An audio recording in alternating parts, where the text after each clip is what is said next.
Today I want to talk about Tony Romo and the unfair criticism that he receives. Now, I'm not saying he's the best quarterback in the league, and I'm saying he's at least right on the cusp of being elite. The truth is that for the first 3 quarters of action, the only one who plays better than Romo is Aaron Rodgers. I mean, even Tom Brady can't always match Romo's numbers. No, especially not in completion percentage, passer rating. Romo does so much for this team. You have no idea how much the Cowboys really suck right now. And some specific examples that I can give you. The first I can think of would be way back when he was first starting out, when he botched the hold on the field goal attempt. He shouldn't have even been out there in the first place. That was a horrible coaching decision. I mean, have you ever seen Peyton Manning hold for a kickoff? For a field goal. Have you ever seen Tom Brady holding on a field goal or an extra point attempt? No. Tony Romo, yes, he fucked up. He couldn't hold on to it. But at the same time, I put most of the blame on the coaches because, he's your starting quarterback. You're not supposed to put your starting quarterback out there on a field goal try because shit like that happens. He's supposed to be spending the entire week working on the playbook, working with the offense, getting chemistry with the receivers, learning the playbook, learning to execute, watching game film. He doesn't get to practice holding for the kicker. So I put that one on the coaches. And then you look at some other examples, more recent examples. Let's look at their last game in Cowboy Stadium against the Ravens. That was a horrible disaster, but that was completely the defense's fault.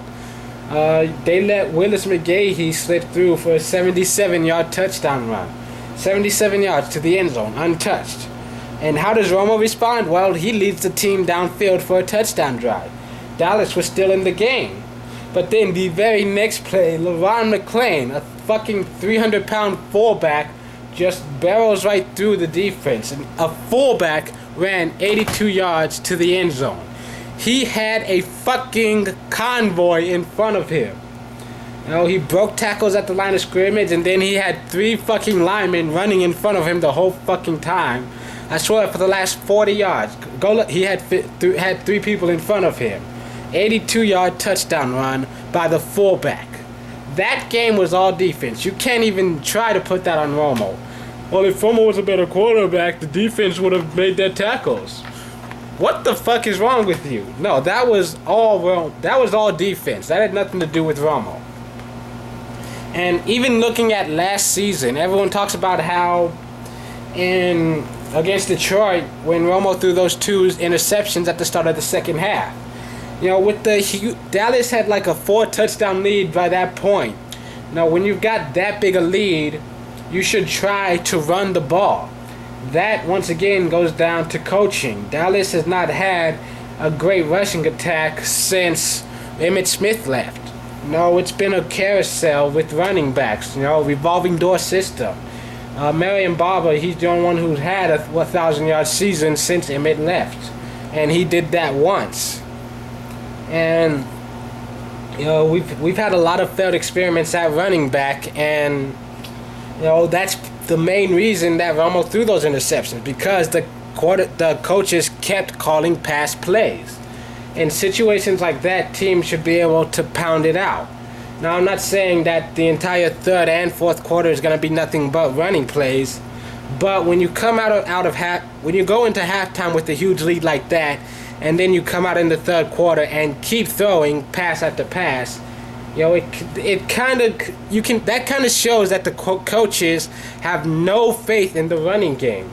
Back then, Felix Jones was the starter. They didn't know what DeMarco Murray could do at that point. And it's obvious, though, they didn't have the confidence in Felix Jones to finish out the game, and because they kept throwing. Romo comes out, he throws an interception. So what do? Very next play, they make him throw again, and this time the interception goes for a touchdown. And yes, he threw some bad passes, but at the same time, the coaches put him in a bad position, where he couldn't make those could make those bad plays. They put him in a position to fuck up. And that's why I think this year you could finally see Romo stepping into that elite role. And you can finally see the Cowboys winning game because they finally have a secondary that can actually make stops. They finally got linebackers who can actually cover people. Sean Lee, he does a better job both in coverage and in the run game than basically every linebacker we've ever had play for us in the past decade. And that's kind of sad. But, I think the defense is some of the best it's ever been. And, if DeMarco Murray and Felix Jones stay healthy and continue to produce, this will be the best that a running game has ever looked since Emmitt Smith left. And we don't really have a deep receiving core, but we've got three targets with Witten, Austin, and Bryant, who can each get easily 1,000-yard seasons. And I think that as long as people stay healthy, there's no reason that Dallas shouldn't make the playoffs.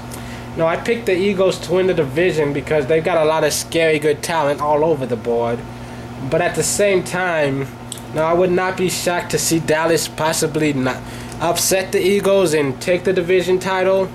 And at the very least, even if they don't get the division, they should be able to make a wild card, get a wild card berth and make a run at it during the playoffs. This is the most talented that the roster has been in a long time. And honestly, this is the first time in over a decade that I'm really scared of the Cowboys running game. They finally have two players that should be able to pound it out for good numbers, as long as they stay healthy and continue to produce.